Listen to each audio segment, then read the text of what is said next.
Assalamualaikum warahmatullahi wabarakatuh. Oke, hari ini kita akan melanjutkan pembahasan soal-soal SBMPTN di mana kita berfokus kepada materi kelas 3. Nah, untuk pembahasan soalnya itu materi pembelajarannya kita ambil dari bab 1 tentang wilayah,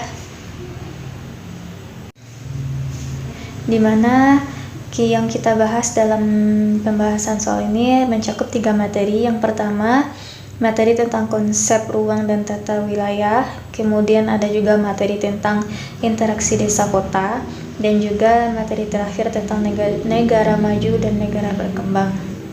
Oke, kita lihat saja dulu untuk soal yang pertama.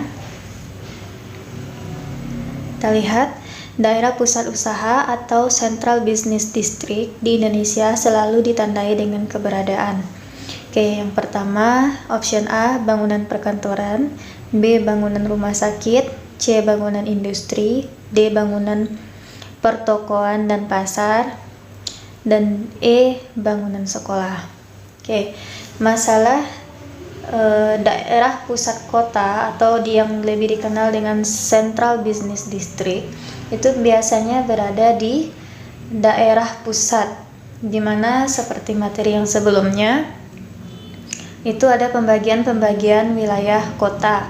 Ada yang berdasarkan wilayah pertama merupakan zona Central Business District, kemudian ada yang wilayah kedua zona perdagangan dan industri, yang kelas 3 merupakan kelas ekonomi, penduduk ekonomi menengah yang atas ya, kemudian ada kelas keempat ekonomi kelas menengah, dan yang terakhir ada kelas ekonomi kelas tinggi. Nah, itu kemarin beberapa pembagian wilayah. Nah, kita lihat untuk ciri-ciri dari Central Business District ini, yaitu kita lihat di sini ciri-cirinya. Yang pertama, dia merupakan adanya pusat perdagangan terutama di daerah sektor retail. Nah, jadi di sini yang pertama adanya pusat perdagangan. Kemudian ciri yang kedua, itu Central Business ini terdapat banyak kantor-kantor dan instansi.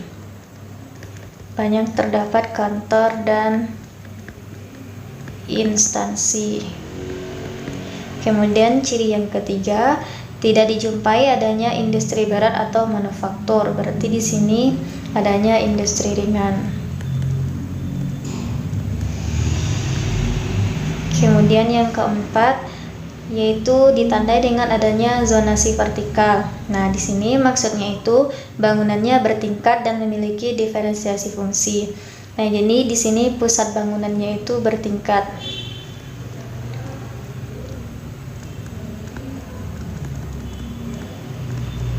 Kemudian yang terakhir itu ada cirinya adanya jalur pedestrian, di mana jalur pedestrian ini yaitu zona yang dikhususkan untuk pejalan kaki karena sering terjadi kemacetan lalu lintas. Nah, jadi pada Central Business ini karena dia merupakan wilayah pusat, jadi aktivitas aksesibilitas di sini sangat tinggi. Semua jalur utama ditujukan kepada daerah pusat.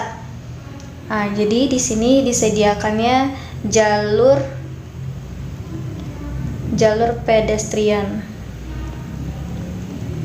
pedestrian atau jalur khusus pejalan kaki.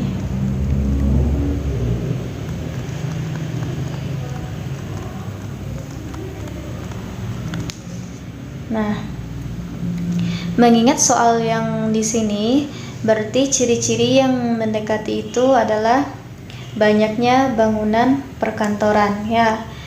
Kalau rumah sakit tidak, bangunan industri tidak. Di bangunan industri ada hanya saja dikhususkan untuk industri ringan, kemudian perkotaan pasar tidak, kemudian bangunan sekolah tidak. Jadi jawaban yang tepat adalah A. Kemudian kita lihat soal yang nomor 2.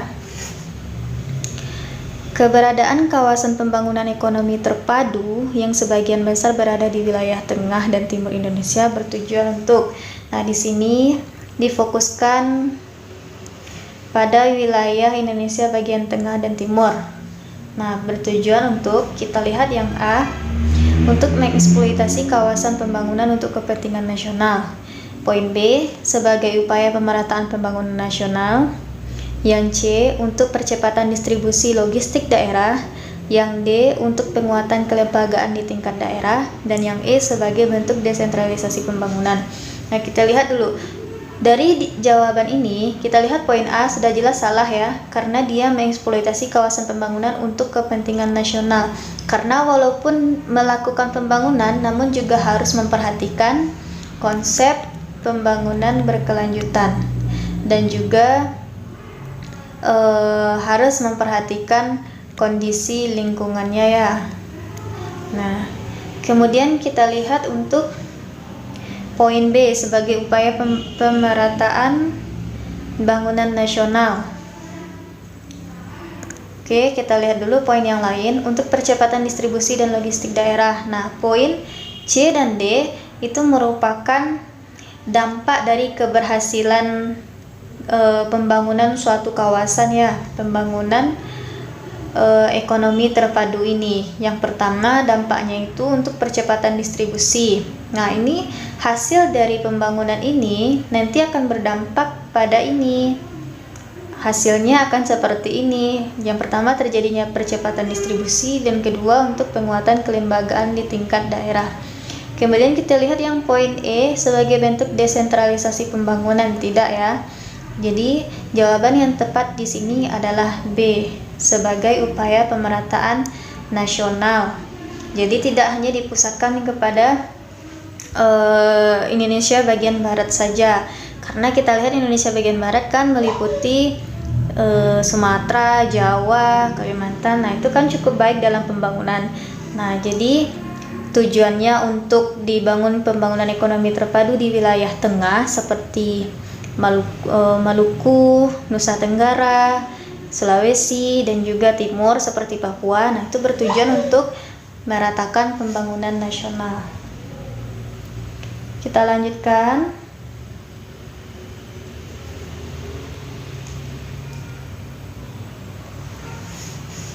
Soal yang selanjutnya, nomor 3. Salah satu karakteristik pusat pertumbuhan adalah adanya sekelompok kegiatan ekonomi yang terkonsentrasi di lokasi tertentu atau timbulnya aglomerasi.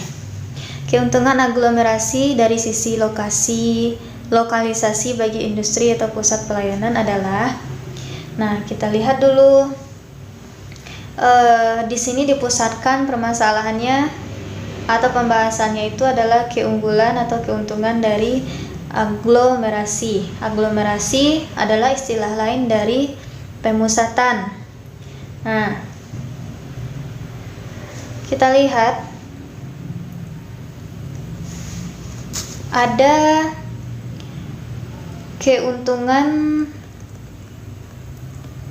aglomerasi itu dibedakan menjadi 3 unsur. Yang pertama, keuntungan skala besar.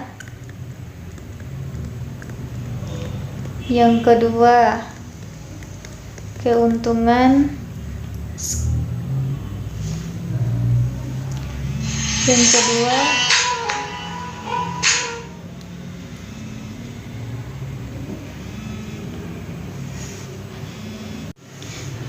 kita lanjutkan. Yang kedua yaitu keuntungan lokalisasi. Kemudian ada keuntungan urbanisasi.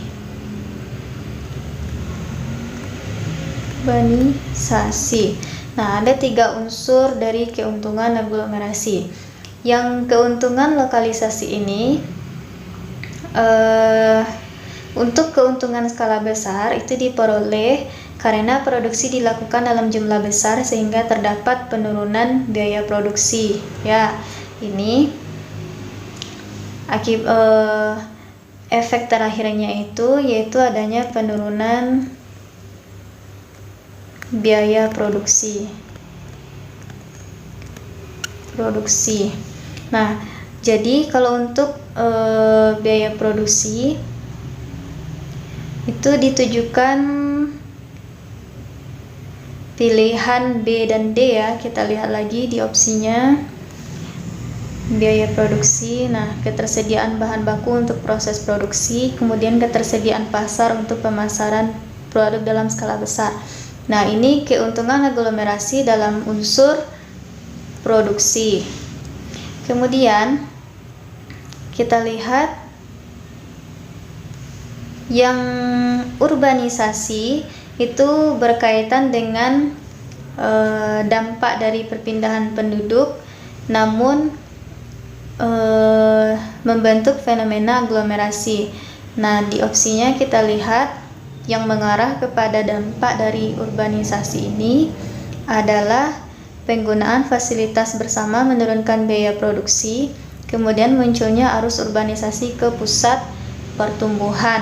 Nah, ini unsur dari urbanisasi. Nah, jadi jawaban yang tepat adalah C, adanya bentuk penghematan terhadap ongkos produksi. Karena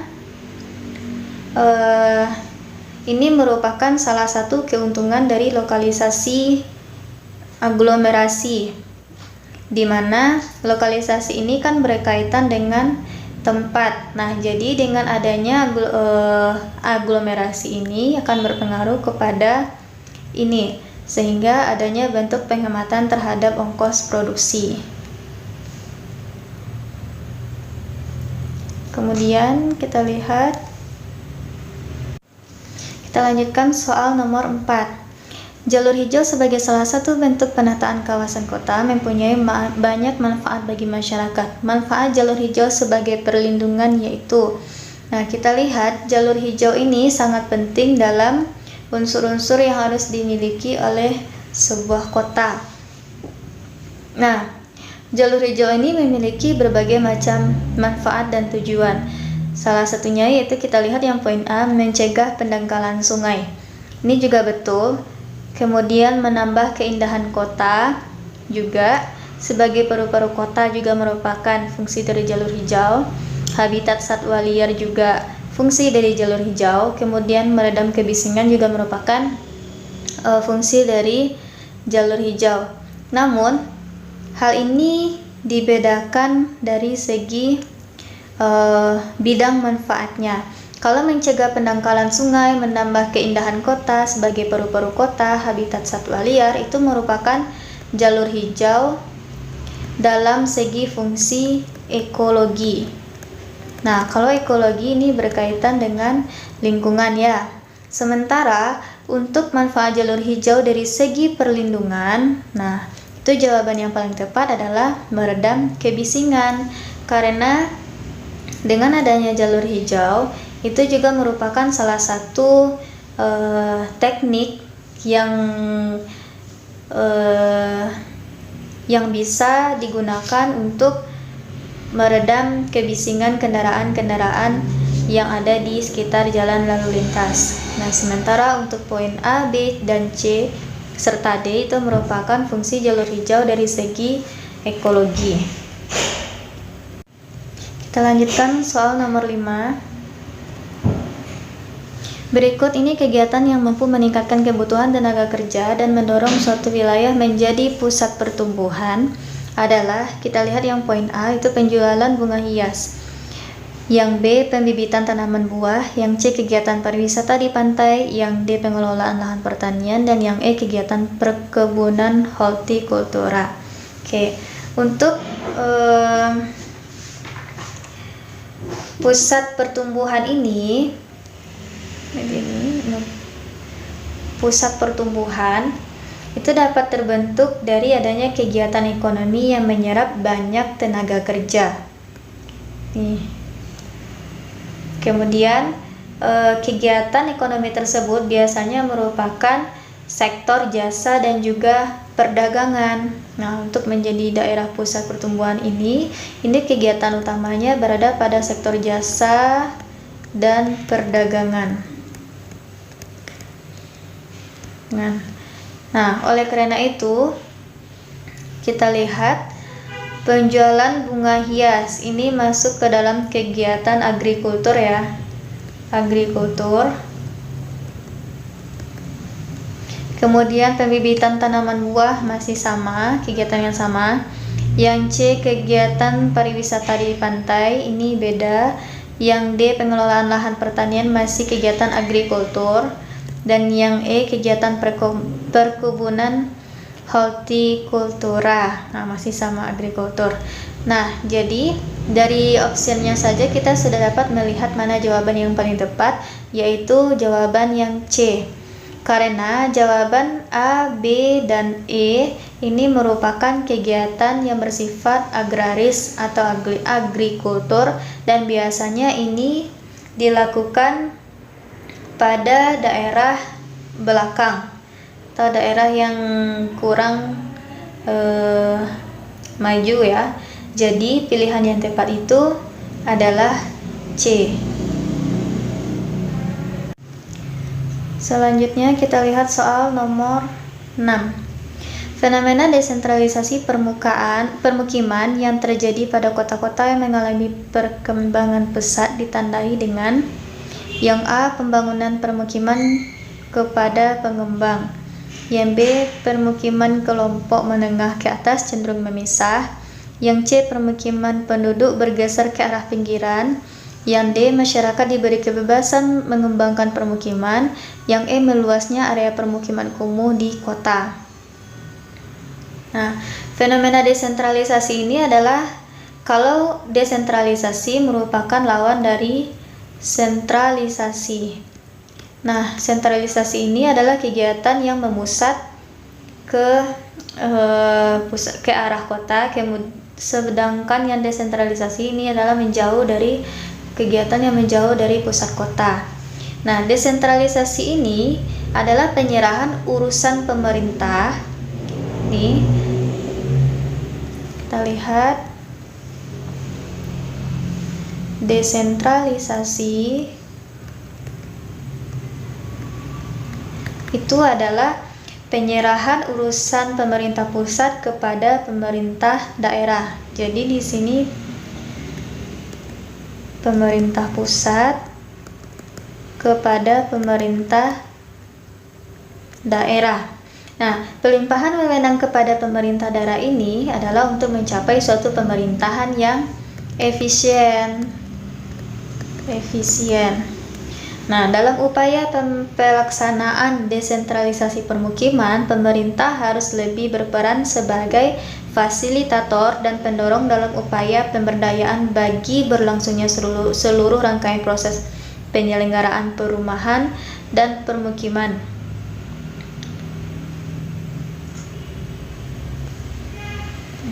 Nah, maksudnya di sini pemerintah di sini berperan sebagai fasilitator ya, berarti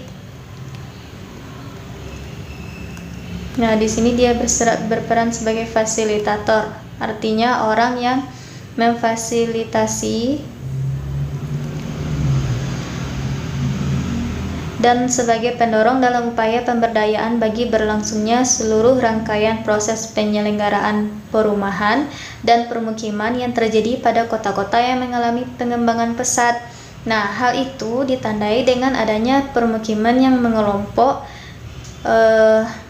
Dengan pengelompokan tersebut, masyarakat kelompok menengah ke atas itu lebih cenderung memisah dibandingkan dengan masyarakat kelompok bawah. Nah, jadi intinya ketika adanya kegiatan sentralisasi di sini, nah biasanya yang cenderung memusat itu adalah kelompok masyarakat kelas bawah. Nah, biasanya kelompok masyarakat kelas menengah sampai kelas atas itu mereka cenderung menjauh dari pusat kota karena mereka lebih memilih tempat yang nyaman untuk tinggal dan jauh dari kebisingan. Nah, itu dia. Jadi untuk jawaban yang paling tepat di sini adalah B, yaitu permukiman kelompok menengah ke atas cenderung memisah. Kemudian kita lanjutkan soal nomor 7. Penduduk yang bertempat tinggal di wilayah pedesaan sekitar kota umumnya berprofesi sebagai komuter. Nah, apa yang menyebabkan hal tersebut? Kita lihat yang A, terjangkaunya jarak tempuh, yang B, kemajuan pembangunan, yang C, kemiskinan penduduk desa, yang D, perbedaan tingkat pendidikan, dan yang E, murahnya biaya hidup desa. Nah, untuk komuter ini artinya misalnya penduduk tersebut pergi bekerja pagi, keluar dari daerahnya, kemudian balik lagi di hari yang sama. Nah, kunci dari terjadinya interaksi ini, komuter ini, adalah adanya aksesibilitas yang tinggi, sehingga melancarkan mereka untuk berpergian ke sana kemari dalam hal pekerjaan. Nah, jadi untuk jawaban yang lebih tepatnya di sini adalah A, terjangkaunya jarak tempuh, karena aksesibilitas tersebut adalah mudah atau tidaknya seseorang dalam menempuh atau mencapai suatu wilayah. Nah, karena kota ini merupakan kegiatan pusat ya, kegiatan pusat utama atau Central Business District. Nah, jadi biasanya aksesibilitas sangat tinggi di daerah kota ini. Jadi, dengan aksesibilitas tersebut, masyarakat desa yang tinggal di sekitar kota itu mereka bisa melakukan komuter. Selanjutnya soal nomor 8.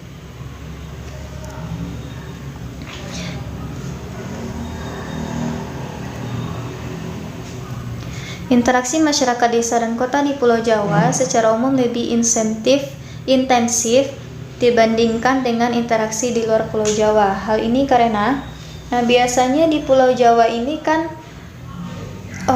pusat kegiatannya sudah sangat padat ya dibandingkan dengan di daerah-daerah yang lain. Nah, karena adanya aktivitas yang sangat padat dan juga merupakan pusat kota dan juga otomatis merupakan pusat kegiatan.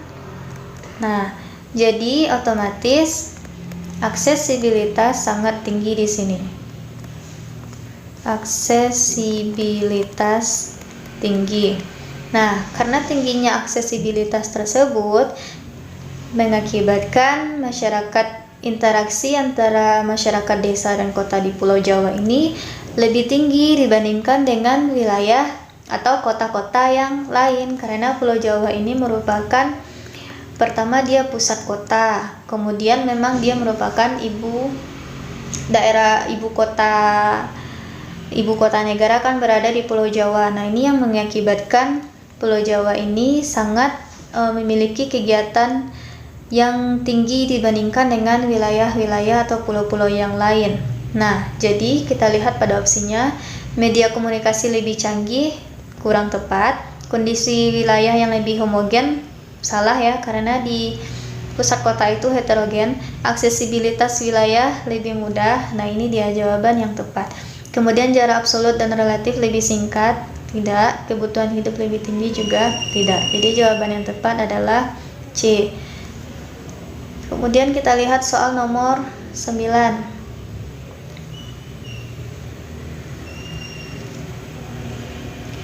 Pola interaksi antara wilayah Jakarta, Bogor, Depok, dan Tangerang dan Bekasi menunjukkan perbedaan keruangan akibat variasi. Kita lihat, ini ada wilayah Jabodetabek. Karena adanya perbedaan keruangan akibat variasi. Nah, di sini variasinya yang ditanya. Yang A, jumlah penduduk dan kelancaran komunikasi. Mungkin jumlah penduduk iya. Kemudian kalau untuk masalah komunikasi ini tidak ya. Kemudian yang B, kelancaran transportasi dan komunikasi, ini bisa jadi ini tidak. Yang C, jumlah penduduk dan jarak dari pusat kota. Nah, ini kita lihat lagi kemajuan teknologi dan jarak dari pusat kota. Kemudian yang E, kelancaran transportasi dan kemajuan teknologi. Nah, yang perlu kita pertimbangkan adalah opsi C, D, dan E. Sekarang kita lihat. Permodelan yang dapat digunakan dalam menganalisis terhadap pola interaksi atau kaitan antar daerah atau antar bagian wilayah dan wilayah lainnya, terutama di daerah ini, Jabodetabek ya. Ini merupakan model gravitasi, di mana model gravitasi.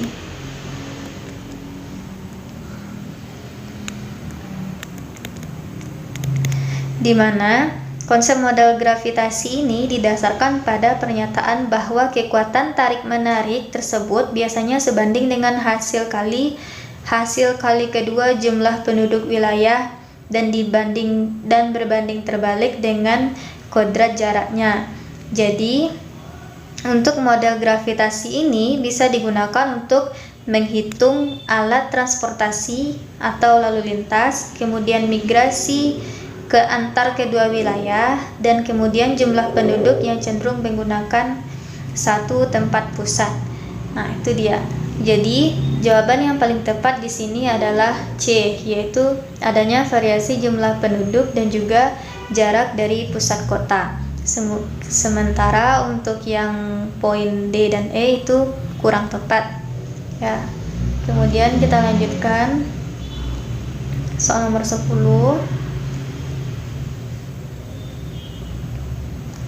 Faktor penyebab ketimpangan interaksi desa kota dari aspek ekonomi yaitu yang A, kemudahan modal pembangunan desa, yang B, kemampuan pembangunan fungsi desa, yang C, keterbatasan sumber daya desa, yang D, kelengkapan sarana dan prasarana kota, sementara yang E adalah kelemahan aksesibilitas informasi desa dan informasi kota ya.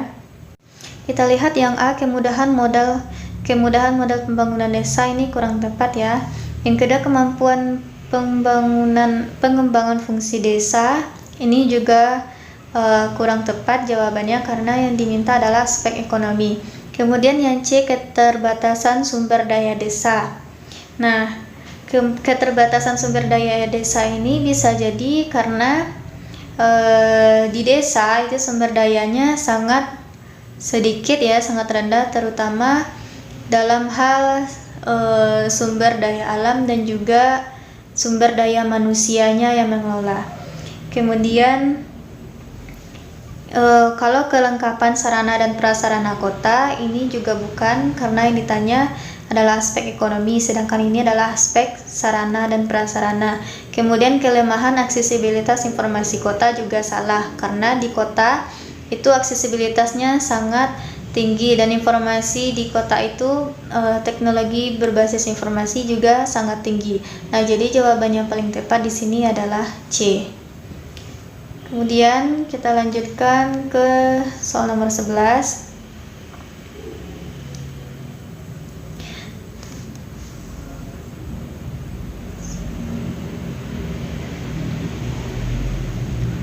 Bila Indonesia ingin menjadi negara maju, maka langkah awal yang harus dilakukan adalah yang A, meningkatkan ekspor, yang B, mengurangi impor, C, mengurangi angka kelahiran, D, memperkuat industri rumah tangga, dan E, meningkatkan kualitas SDM.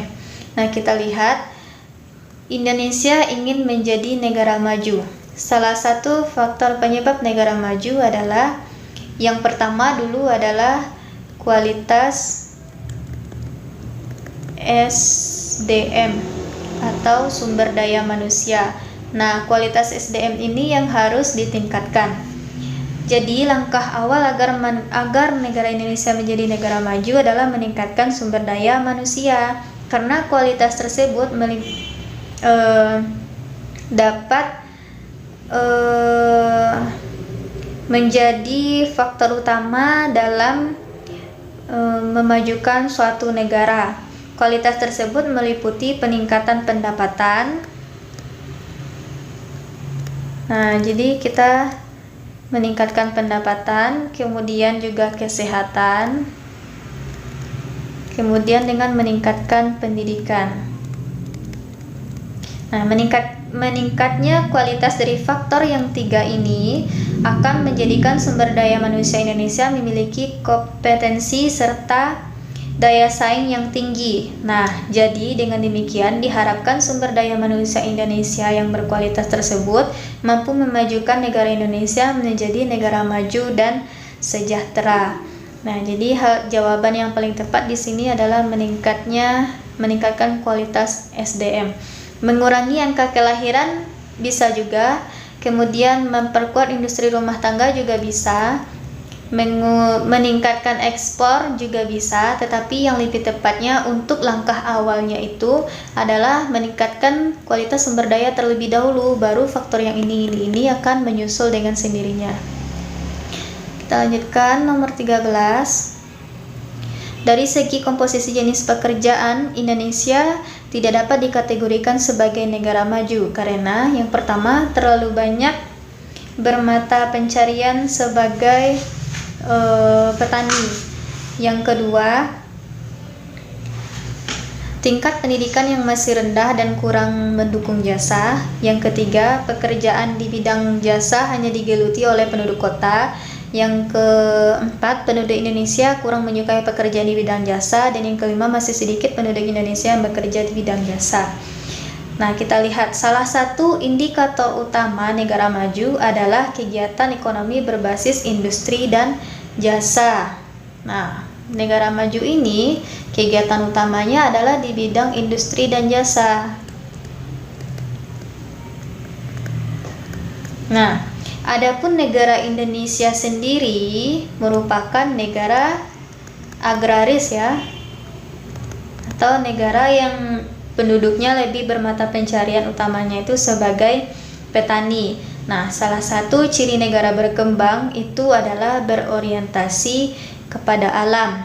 Nah, jadi dari ciri khas Indonesia ini sendiri yang masih merupakan negara agraris, sedangkan untuk menjadi negara maju itu bidang utamanya itu sudah berpindah kepada industri dan jasa. Nah, maka jawaban yang paling tepat di sini adalah bisa kita simpulkan sendiri karena masih sedikit penduduk Indonesia yang bekerja di bidang jasa. Nah, jadi jawaban yang tepat adalah E. Kalau terlalu banyak yang bermata pencarian sebagai petani, iya. Tingkat pendidikan yang masih rendah dan kurang mendukung jasa, iya. Pekerjaan di bidang jasa hanya digeluti oleh penduduk kota, iya. Penduduk Indonesia yang kurang menyukai pekerjaan di bidang jasa ini bisa jadi. Nah, tetapi yang paling tepat jawabannya itu adalah yang E. Selanjutnya soal nomor 14. Distribusi jumlah dan kepadatan penduduk merupakan sumber permasalahan lingkungan kota-kota besar di negara berkembang. Hal ini terjadi karena yang A tingkat pendidikannya rendah, yang B mobilitas penduduknya tinggi, C persaingan usaha ekonomi yang tinggi, D terlampauinya daya tampung kota, dan E memiliki potensi konflik sosial yang tinggi. Nah, kita lihat sumber permasalahan lingkungan kota di negara berkembang ya. Beberapa kota di negara-negara berkembang itu sangat padat penduduknya. Permasalahan pertama, penduduknya padat. Kemudian, tingginya kepadatan penduduk menyebabkan masalah-masalah sosial. Nah, apa masalah sosialnya itu? Masalah sosial diantaranya pengangguran, kemiskinan, kriminalitas,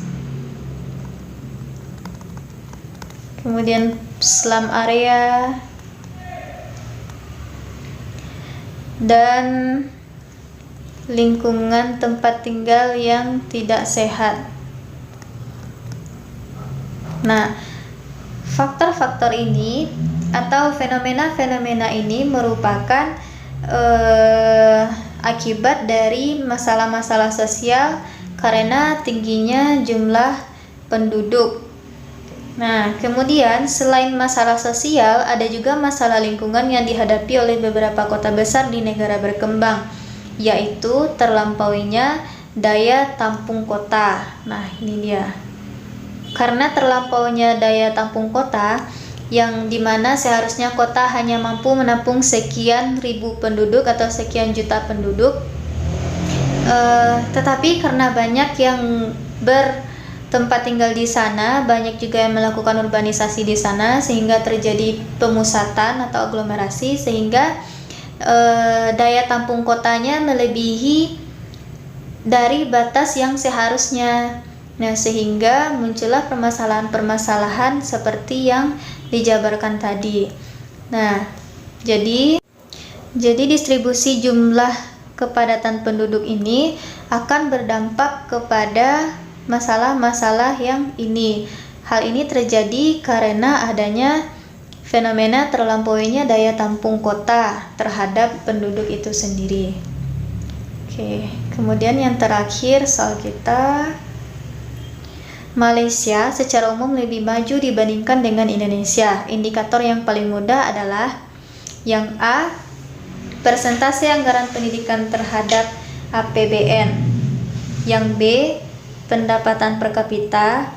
Yang C, jumlah penduduk miskin. Yang D, jumlah pengusaha. Yang E adalah pabrik yang didirikan. Oke, kita lihat. Ini negara Malaysia ya dibandingkan dengan negara kita. Perekonomian negara Malaysia ini itu sangat bagus dan juga terus terampil kuat dengan pertumbuhan yang lebih tinggi daripada yang diperkirakan. Nah, kita lihat untuk pertumbuhan perekonomian di negara Malaysia ini adalah sebesar 5,8%. Ini pada tahun 2017 dan proyeksi pertumbuhannya itu mencapai 5,3%. Proyeksinya 5,3%. Ini untuk tahun 2018. Nah, menurut IMF, ini adalah data yang disajikan oleh IMF. Negara ini terus menuju pencapaian status kependapatan yang paling tinggi. Namun, untuk dapat meraih status tersebut, pemerintah harus meningkatkan upaya reformasi yang mendorong produktivitas dan meningkatkan standar hidup bagi 30 juta warga negaranya. Nah, jadi ini data-data yang menunjukkan bahwa di negara Malaysia itu pendapatan per kapitanya sangat tinggi dibandingkan dengan negara Indonesia. Nah, itu dia. Jadi, kalau untuk yang poin A, presentasi anggaran pendidikan terhadap APBN ini kurang tepat. Yang C, jumlah penduduk miskin, ini juga kurang tepat. Karena untuk majunya suatu wilayah itu palingan yang pertama dilihat indikatornya itu adalah pendapatan per kapita.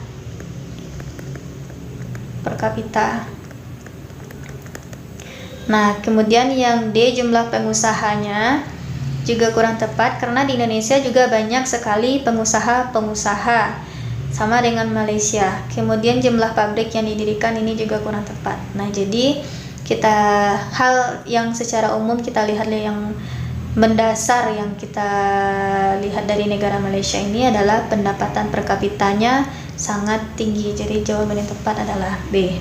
Nah, mungkin itu saja pembahasan soal kita pada pertemuan kali ini. Untuk selanjutnya kita akan lanjutkan soal-soal mengenai materi kelas 3 lainnya. Assalamualaikum warahmatullahi wabarakatuh.